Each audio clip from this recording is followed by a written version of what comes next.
Hello everybody, Animation Trainer here, and today we're going to talk about Fantastic Beasts and where to find them. So David Yates returns to make another film in the Harry Potter franchise, and it was actually pretty good, yeah.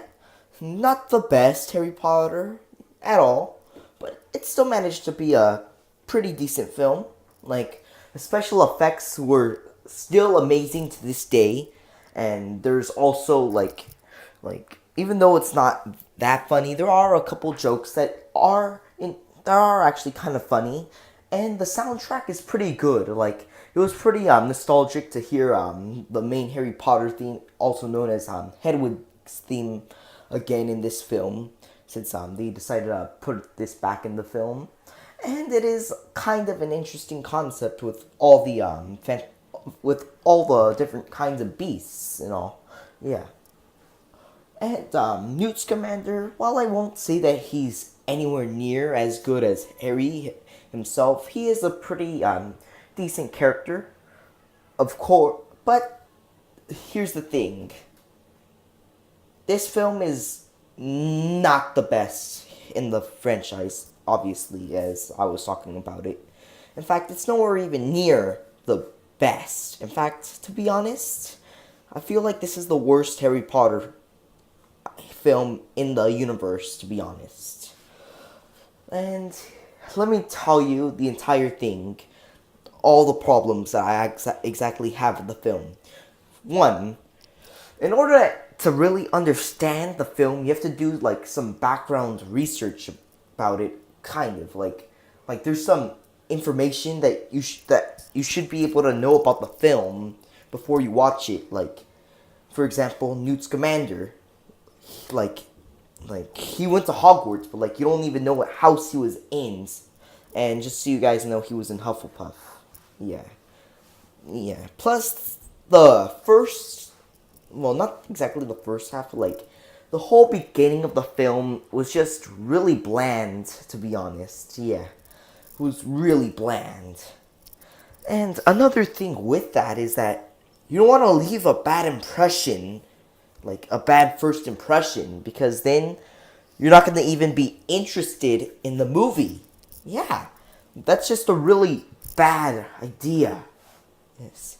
And some of the other background characters aren't really that interesting.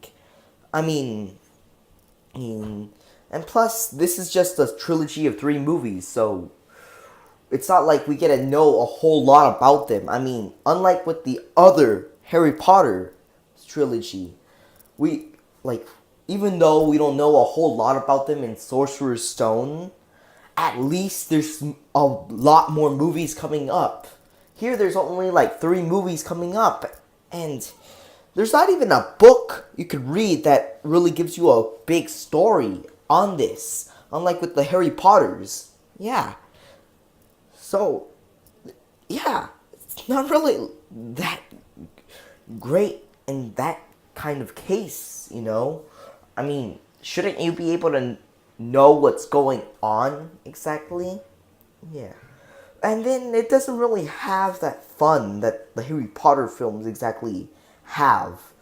But let's look at it as more of a individual film rather than a Harry Potter film, because obviously it's not Harry Potter, since Harry Potter is not in it.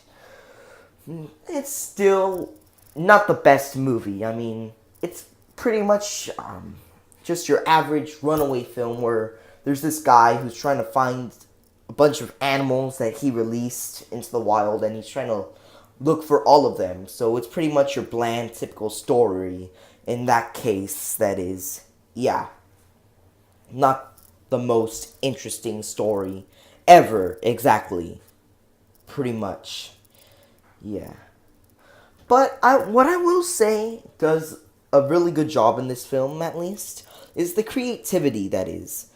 Like, the design of all the creatures looks very unique, and the special effects, like I said earlier, are really good, so it's not like you could tell that it's CGI or anything. Like, you could tell that it looks real. And it does actually do a lot of things to show more about the the magical world. Like, for example, there's more of the ministry that's involved, and that there's more ministries than just the one for Hogwarts.